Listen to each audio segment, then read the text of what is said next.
National current affairs का ये आपका डे 2 है। और परफेक्शन आईएएस के वॉल्यूम 8 को हम लोग डिस्कस कर रहे हैं, ठीक है। और यहाँ पे आप देखो एनटीए के पुनर्गठन पर सहकारी समिति नियुक्त कर दी गई है, ठीक है। केंद्रीय शिक्षा मंत्री शिक्षा मंत्रालय ने परीक्षा प्रक्रिया की समीक्षा करने और सुधार का सुझाव देने के लिए भारतीय अंतरिक्ष अनुसंधान संगठन इसरो के पूर्व अध्यक्ष के राधाकृष्णन की अध्यक्षता में 7 सदस्यीय समिति का गठन किया है। तो एनटीए के पुनर्गठन पर सरकारी समिति जो नियुक्त की गई है, उसमें किस व्यक्ति को अध्यक्ष बनाया गया है? तो भारतीय अंतरिक्ष अनुसंधान संगठन इसरो के पूर्व अध्यक्ष है, जिनका नाम क्या है? डॉक्टर के राधाकृष्णन की अध्यक्षता में, ठीक है। कितने सदस्यीय टीम होगी? तो ध्यान में रखना है, 7 सदस्य होगी, ठीक है। सेवन तो मेंबर। एनटीए जो है, आपको ध्यान में रखेंगे, यूजीसी नेट वगैरह का एग्जाम करवाती है ना एनटीए, क्या बोलते हैं उसको, नेशनल। एनटीए तो सब करा रही है, नीट भी कराई थी। बहुत सारा करवाती है, ठीक है। टेस्टिंग एजेंसी सरकार, है।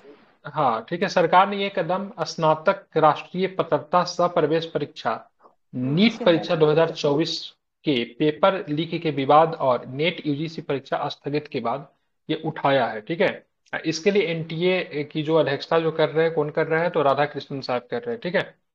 समिति के 6 अन्य सदस्य प्रोफेसर विजय राव, प्रोफेसर राममूर्ति के, डॉक्टर रणदीप गुलेरिया, पंकज बंसल, प्रोफेसर आदित्य मित्तल और केंद्रीय शिक्षा मंत्री के संयुक्त सचिव गोविंद जायसवाल भी इसमें शामिल है, ठीक है। लेकिन इसको लीड कौन करेंगे? तो लीड की बात करेंगे तो के राधाकृष्णन जो थे इस समिति को लीड करेंगे, ठीक है। इसको बोलते हैं राष्ट्रीय परीक्षण एजेंसी की स्थापना नवंबर 2017 में केंद्रीय शिक्षा मंत्रालय के तहत भारत सरकार के द्वारा एक स्वायत्त निकाय के रूप में की गई थी। और समिति अपनी रिपोर्ट किसे सौंपेगी? किसे अपना रिपोर्ट सौंपेगी? तो क्या बताएंगे? तो शिक्षा ध्यान में मंत्रालय। रखना है, शिक्षा मंत्रालय को अपनी रिपोर्ट जो है सौंपेगी, इसको आपको ध्यान में रखना है, ठीक है। पार्लियामेंट हाउस कॉम्प्लेक्स प्रेरणा स्थल का उद्घाटन हुआ है, ठीक है। तो पार्लियामेंट कॉम्प्लेक्स में किसका? तो प्रेरणा स्थल का क्या हुआ है, ठीक है, ध्यान में रखेंगे, उद्घाटन हो गया। तो उपराष्ट्रपति जगदीप धनखड़ ने पार्लियामेंट हाउस कॉम्प्लेक्स में प्रेरणा स्थल का उद्घाटन किया है। तो प्रेरणा स्थल का उद्घाटन कहाँ पे हुआ है? तो आपको ध्यान में रखना है, कहाँ पे हुआ है? तो पार्लियामेंट में हुआ है, ठीक है। किनके द्वारा इसका उद्घाटन किया गया है? तो जगदीप धनखड़ जी के द्वारा इनका उद्घाटन किया गया, ये भी आपको ध्यान में रखना है। प्रेरणा स्थल का निर्माण संसद भवन के अंदर एक, माइक बंद कीजिए जो ट्रेन के आसपास है, ठीक है। प्रेरणा स्थल का निर्माण कर संसद भवन के अंदर, माइक बंद कीजिए सभी लोग,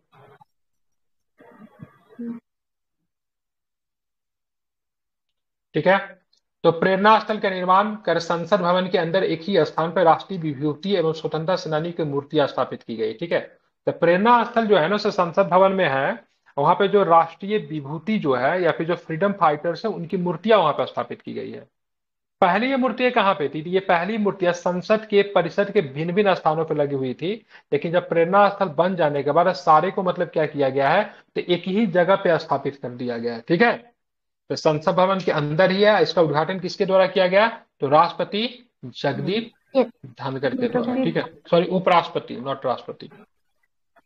इस पहल का उद्देश्य क्यूआर कोड जैसी आधुनिक तकनीक की आसान पहुंच और उपयोग के माध्यम से भारतीय इतिहास की इन प्रेरक हस्तियों की जीवन कहानियों को आने वाले आगंतुकों के साझा करके उनका अनुभव को बढ़ाना। डेट मीन्स यहाँ पे क्यूआर कोड लगा होगा, जैसे आप क्यूआर कोड स्कैन करेंगे तो जिस महापुरुष का वो आकृति होगी या फिर प्रतिमा होगी, उनके बारे में सारी जानकारी जो थी आपको मिल जाएगी, ठीक है। समझ रहे हैं ना? क्यूआर कोड के स्कैन कीजिए, सारी जानकारी जो होगी आपके सामने होगी, ध्यान में इसको रखना है, इंपॉर्टेंट है। भारतीय चिकित्सा विरासत की राष्ट्रीय संस्था, जिसको बोलते हैं NIIHMH, ठीक है। तो विश्व स्वास्थ्य संगठन ने हैदराबाद में राष्ट्रीय भारतीय चिकित्सा विरासत संस्था को पारंपरिक चिकित्सा अनुसंधान में सहकारिता केंद्र के रूप में नियुक्त किया गया है, ठीक है।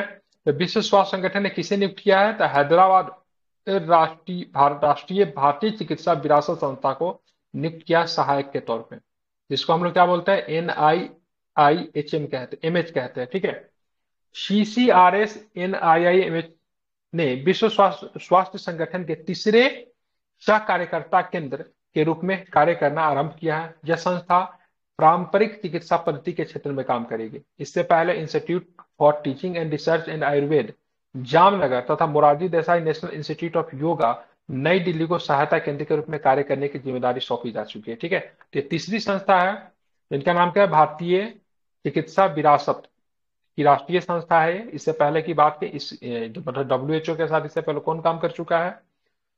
तो institute for teaching and research in Ayurveda Jamnagar, या फिर Morarji Desai national institute of yoga भी इनके साथ काम कर चुका है। ठीक है। अब बात करेंगे यहाँ पे जो हमारा जो उदयन क्षेत्र जो है, जो कि फ्लाइट वगैरह की बात हो रही है यहाँ पे। ठीक है। तो वहां पे इस क्षेत्र में महिलाओं की संख्या बहुत कम है। तो यहाँ पे 25% महिला क्रम शक्ति के ऊपर काम करने की बात चल रही है। मतलब सरकार का काम क्या है? तो ये 2025 तक उदयन प्रक्षेत्र में 25% महिला क्रम शक्ति को शामिल करेगी।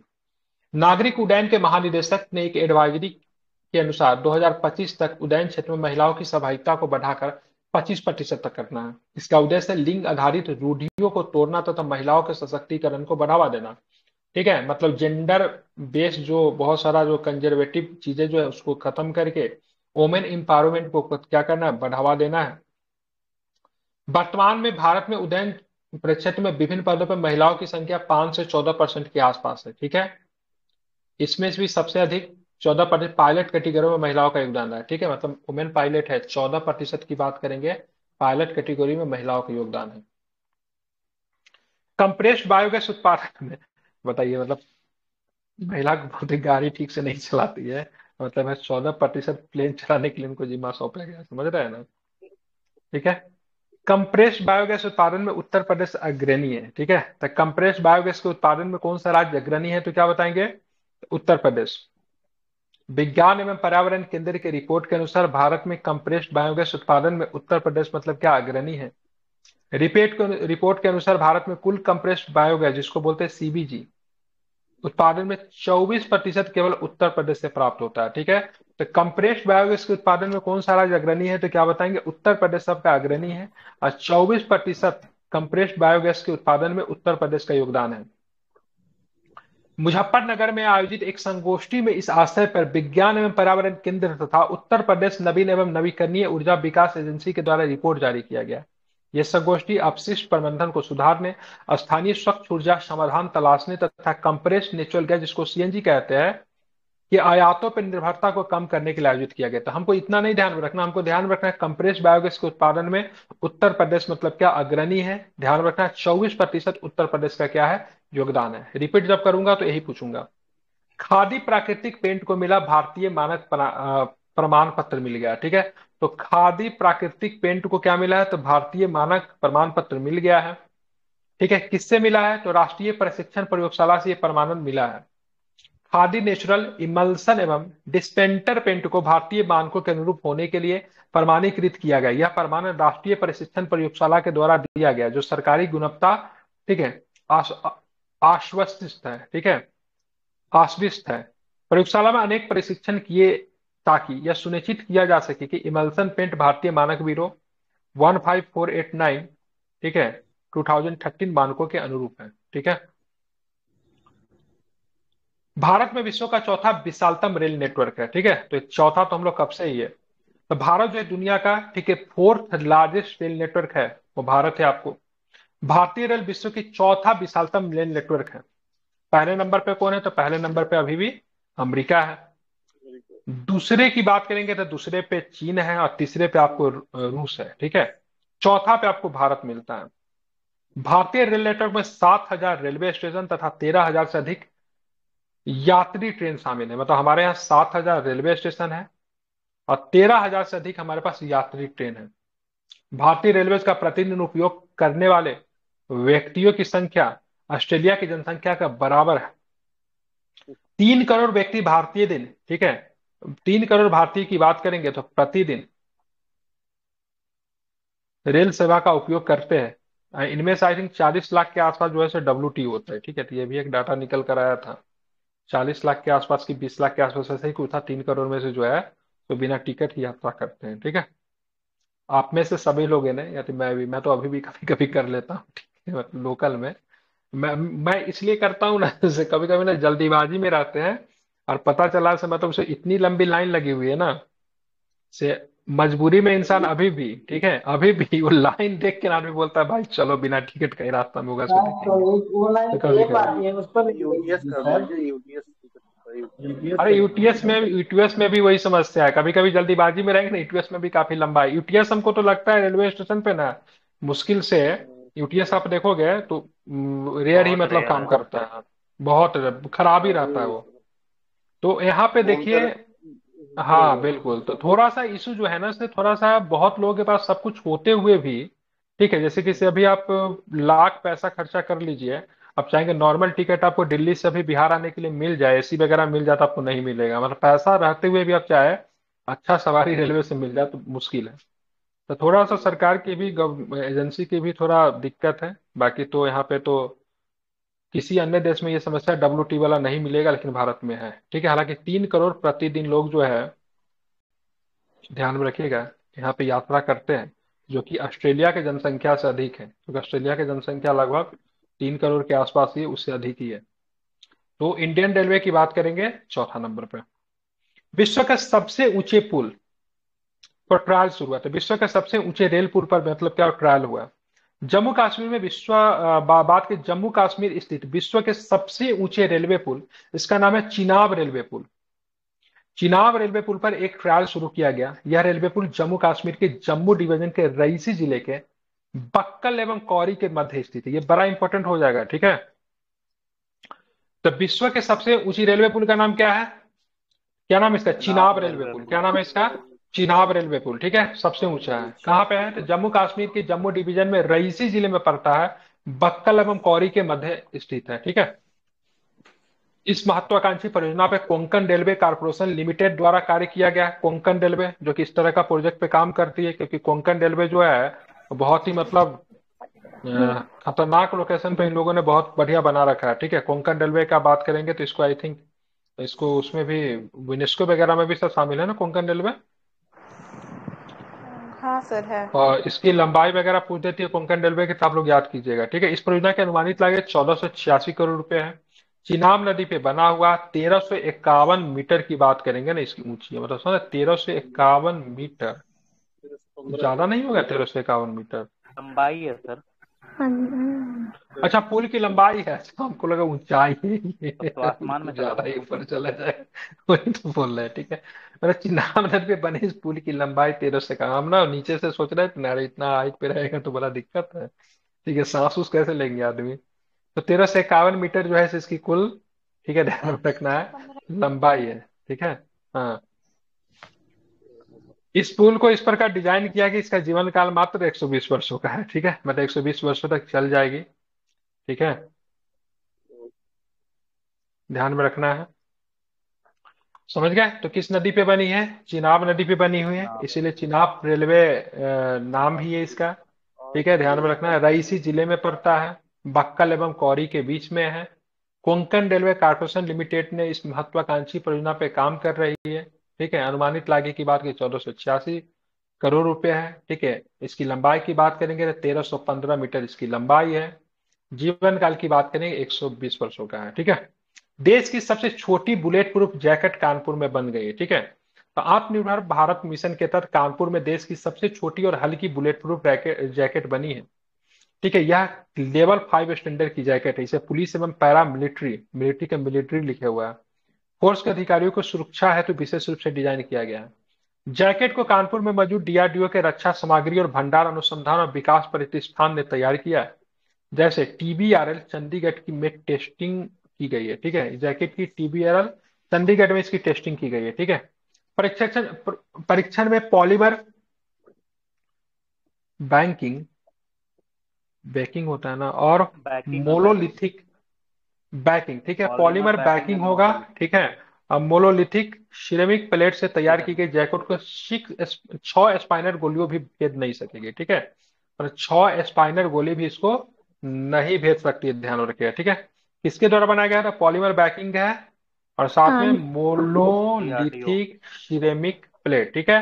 और DRDO ने बनाया इसको, जो कि कानपुर में, मतलब उसकी एक प्रतिष्ठान है, मतलब नॉट ओरिजिनली DRDO, मतलब उसकी संस्था होती है ना, उसके द्वारा इसको बनाया गया, ठीक है, ध्यान में रखना है। देश की सबसे छोटी बुलेट प्रूफ जैकेट कानपुर में बनी है।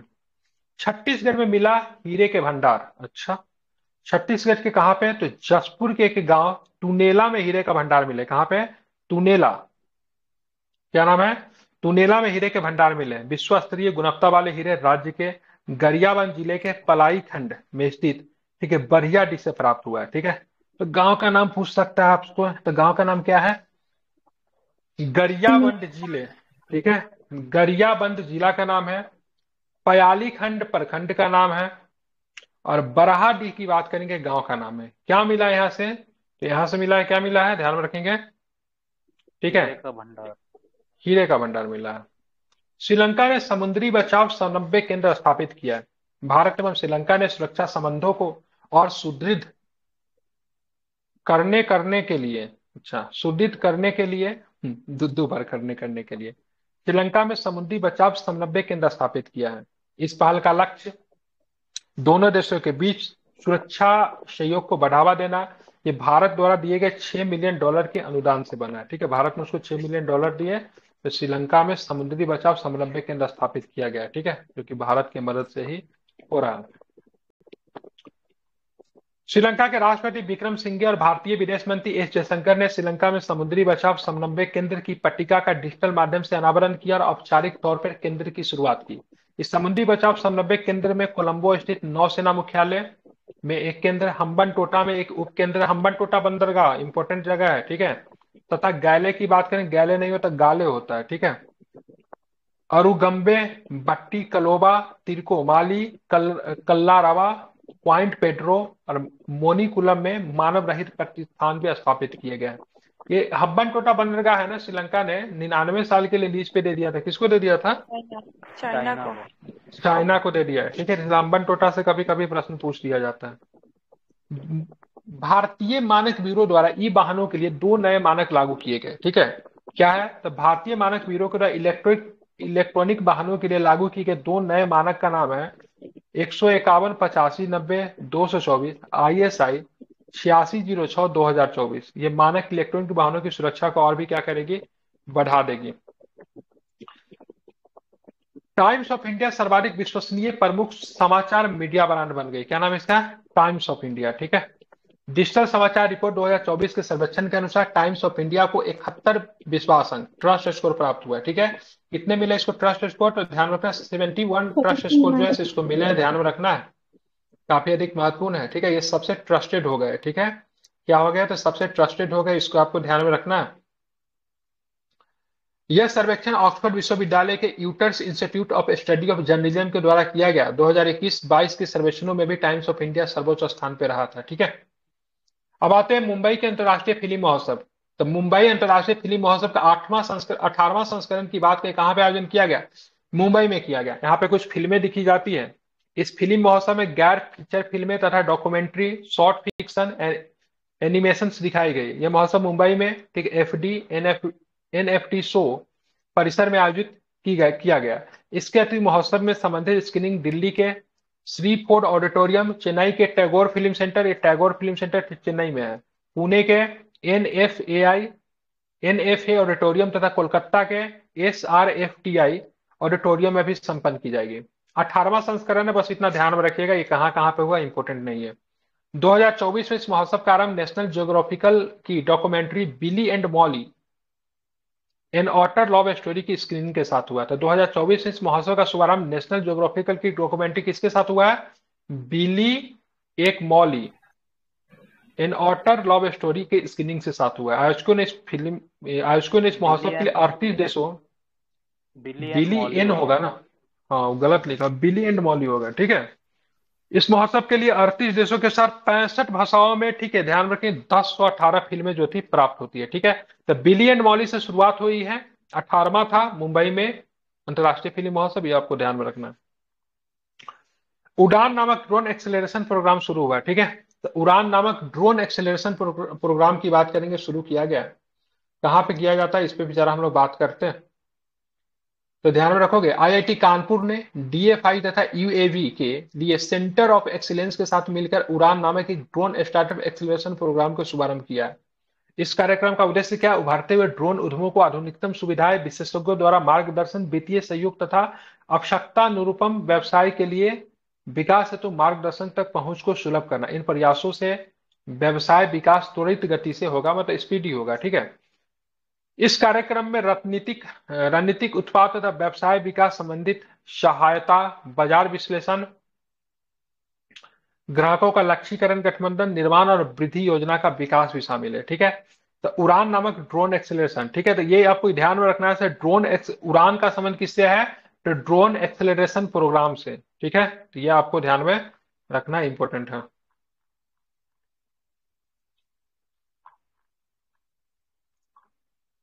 छत्रपति शिवाजी के राज्याभिषेक की 350वीं वर्षगांठ है। ठीक है, तो छत्रपति शिवाजी के राज्याभिषेक की 350वीं वर्षगांठ, तो एनजीएमए ने, ठीक है, छत्रपति शिवाजी महाराज की 350वीं वर्षगांठ के अवसर पर एक प्रदर्शनी का आयोजन किया। इस प्रदर्शनी का शीर्षक है छत्रपति शिवाजी महाराज के राज्याभिषेक के 350वीं वर्षगांठ का उत्सव। यह प्रदर्शनी national gallery of modern art, NGMA, Jaipur house, नई दिल्ली में आयोजित की गई। और शिवाजी से हम लोग थोड़ा जानते हैं, तो इनका राज्याभिषेक की बात करेंगे तो 1674 में हुआ था। कब हुआ था? 1674 में इनका राज्याभिषेक हुआ था और 1680 में इनका देहांत हो गया था। ठीक है, स्वयं को मराठा साम्राज्य का स्वतंत्र शासक घोषित कर दिया और रायगढ़ के छत्रपति के रूप में राज्याभिषेक किया। शिवाजी के प्रशासन के बारे में हम थोड़ा जान लेते हैं। तो पेशवा जो थे सबसे महत्वपूर्ण मंत्री थे, जो वित्त और सामान्य प्रशासन की देखभाल करते थे। शाडीय नौबत सेनापति को कहा जाता है, जो कि प्रमुख मराठा सरदारों में से एक थे, जो कि मूल रूप से सम्मानजनक पद पर नियुक्त होते थे। मजुमदार की सिराय बात, नौबत होगा, अकाउंटेंट थे। सिराय नौबत, ये गलत लिखा हुआ है, सारी नौबत थोड़ी ना था। ताड़िये नौबत नहीं है, सिराय बाकिया नौबत। नवीस की बात करेंगे तो वो खुफिया पद और घरेलू मामलों की देखभाल करे। बेकिया नवीस लिखा, वकिया नवीस होता था। क्या बोलता था? हाँ, वाकया नाविक। वकिया। ठीक है, ध्यान में रखेंगे। ठीक है, वकिया होता था। इसको सर ए नौबत बोलते थे। क्या बोलते थे? सर ए नौबत बोलते थे। क्या ये लोग अच्छा इंस्टीट्यूट बनेगा ये लोग। बहुत सर ए नौबत, ठीक है, सस्ता, ध्यान में रखना है। बहुत सस्ता ट्रांसलेटर फी बनता कितना बहुत रखा बढ़िया। हुआ है? फी जानते हैं कितना रखे हुआ है? 1.5 लाख का, एक 20। 120 के आसपास फी रखे हुआ है। ठीक है, उसका तो 1% में तो उससे अच्छा हम पढ़ा देते हैं, मतलब लगभग सब कुछ कवर करवा देते हैं। ठीक है, मतलब किस हिसाब से रखे हुए हमको समझ, मतलब कुछ भी तो अच्छा है। ऐसा नहीं कि टीचर एक क्लास है, टीचर ये इनका बहुत अच्छा ये टीचर सिर्फ है, क्या अपने केजीएस का मार्केटिंग पे टीचर। आया है, हाँ, मार्केटिंग की वजह मार्केटिंग से बहुत अच्छा। अरे बहुत बहुत चला है। पहले आ गया ना, जिस समय कोई नहीं था उस समय। हाँ, इस सूर्यनविश क्या था भाई ये? चटनिस की बात करें, राजा चिटनिस कितनी। होता था, उसके पत्र व्यवहार के लिए सहायता करते थे। ठीक है, दबीर की बात करेंगे, समारोह के स्वामी थे, विदेशी मामलों से निपटने में राजा की मदद करते थे। न्यायाधीश देखिए ऐसे लिखते लोग, न्यायाधीश। पंडिताओं की बात करेंगे, धर्माद, अनुराग के प्रबंध और धार्मिक मामलों को देखते थे। ठीक है, चलिए हटाइए इसको, फालतू है। सुरक्षित, विश्वसनीय एवं नैतिक एआई पे राष्ट्रीय कार्यशाला, इलेक्ट्रॉनिक्स एंड इंफॉर्मेशन टेक्नोलॉजी मंत्रालय ने यूनेस्को के दक्षिण एशिया क्षेत्रीय कार्यालय के साथ मिलकर नई दिल्ली में सुरक्षित, विश्वसनीय एवं नैतिक एआई पर, ठीक है, राष्ट्रीय कार्यशाला की मेजबानी की। इस कार्यशाला का लक्ष्य सूचित नीति विकास के लिए एक आधार स्थापित करना, जो पूरे देश में न्याय संगत एवं साधनीय एआई को अपनाने के लिए प्रोत्साहित करेगा। यूनेस्को की बात करेंगे तो जानते हैं संयुक्त राष्ट्र शैक्षणिक, वैज्ञानिक एवं सांस्कृतिक संगठन होता है। स्थापना की बात करेंगे 1945 में हुई थी, 16 नवंबर को हुई थी, पेरिस फ्रांस में मुख्यालय है। सदस्य की बात करेंगे 195 देश इसके सदस्य, भारत 1946 से ही है। महानिदेशक की बात करेंगे तो आंद्रे एजोलो है। ठीक है, पर्पस क्या है इसका? तो शिक्षा, वैज्ञानिक सहयोग, सांस्कृतिक समाज, आदान प्रदान के माध्यम से वैश्विक शांति और कल्याण को बढ़ावा देना। भारत में यूनेस्को द्वारा 42 विश्व धरोहर स्थल संरक्षित किए गए। कितने, 42 है कि 43 हो गए हैं? 40। 43। हाँ, ठीक है, तो ये सारा खत्म होगा। चलिए मैं आपको रिवीजन करवा देता हूँ। इसमें बहुत गलती मिला है, लेकिन फिर भी मैं इसका रिवीजन आप लोग से करवा दे रहा हूँ। बताइएगा आप लोग आंसर। आप माइक खोल लीजिए आप लोग, ठीक है।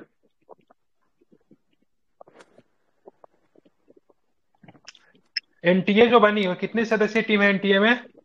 7। ठीक है, अध्यक्ष कौन है एनटीए के? राधा कृष्णन।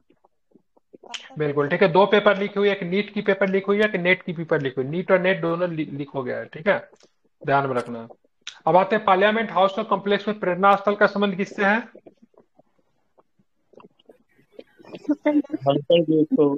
महापुरुष। हाँ बिल्कुल, यहाँ पे जो भी महापुरुष जो है उन सबके प्रतिमा या फिर जो भी स्कल्पचर होंगे, मूर्ति होंगे, सबको एक जगह ला के रख दिया जाएगा। ठीक है, और वहां पे क्या लगा होगा उनके बारे में जानकारी प्राप्त कैसे करेंगे, तो क्यूआर कोड के माध्यम QR से कोड लगा जानकारी होगा। प्राप्त करेंगे, ठीक है। हाँ बिल्कुल ठीक है।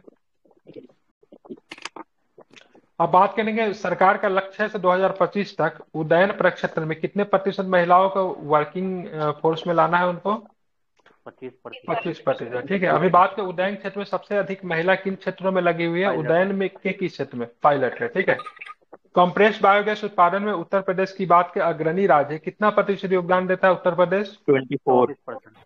ठीक है बिल्कुल ठीक है। चलिए, किसको भारतीय मानक प्रमाण पत्र दे दिया गया है, तो खादी प्राकृतिक पेंट्स को दिया गया है, ठीक है। भारत में विश्व का चौथा विशालतम रेल नेटवर्क है, तो भारत से जस्ट पीछे कौन है। रशिया। रूस है, ठीक है। ध्यान रखें, विश्व का सबसे ऊंचे रेलवे पुल का ट्रायल शुरू हो गया, ठीक। किस नदी पे बना हुआ है ये। चेनाब। चीन। कहाँ से कहाँ तक है ये। रियासी में बक्कल है। एवं कौड़ी के वो बीच में है। बक्कल और कौड़ी के बीच। लंबाई कितनी है इसकी। 1315 मीटर। 1315 मीटर, ठीक है। देश की सबसे छोटी बुलेट प्रूफ जैकेट कहाँ पे बनी है। कानपुर। कानपुर मिले, ठीक है। छत्तीसगढ़ के किस जिला में हीरे के भंडार मिले हैं। जासपुर। ठीक है। जिला का नाम क्या है। जसपुर। जशपुर। जसपुर के एक गांव तुनेला में हीरे के भंडार मिले हैं, ठीक है। ठीक है। और श्रीलंका में समुद्री जिला का बचाव नाम है समन्वय के। गरियाबंद। Sorry sorry. यहाँ पे ऑलरेडी पहले से मिलता है। यहाँ पे तुनेला में मिला है, यहाँ से ऑलरेडी पहले से प्राप्त होता है, पलिया खंड में ऑलरेडी होता है, यहाँ से प्राप्त होते हैं, ठीक है। तुनेला में फिर मिल गया है। तो श्रीलंका में समुद्री बचाव समन्वय केंद्र किसकी सहायता से स्थापित की जा रही है। भारत। भारत से, ठीक है। बताना सर्वाधिक विश्वसनीय समाचार पत्र ब्रांड कौन बनकर उभरा है। Times of times India. Of India. भारतीय मानक ब्यूरो के द्वारा वाहनों के लिए कितने नए मानक लागू किए गए हैं। 2। 2, ठीक है। अंतर्राष्ट्रीय फिल्म महोत्सव का आयोजन कहाँ पे किया गया। मुंबई। मुंबई। मुंबई में। कितने नंबर का था। 18वां। और किस फिल्म के साथ इसकी शुरुआत हुई है। बिली एंड मॉली। उड़ान उड़ान नामक प्रोग्राम किससे संबंधित है। ड्रोन स्टार्टअप से, ठीक है। को ध्यान रखा, बूस्ट ड्रोन करने। से, ठीक है। ड्रोन से, ठीक है। शिवाजी का 350वीं नंबर वर्षगांठ किसने मनाया है।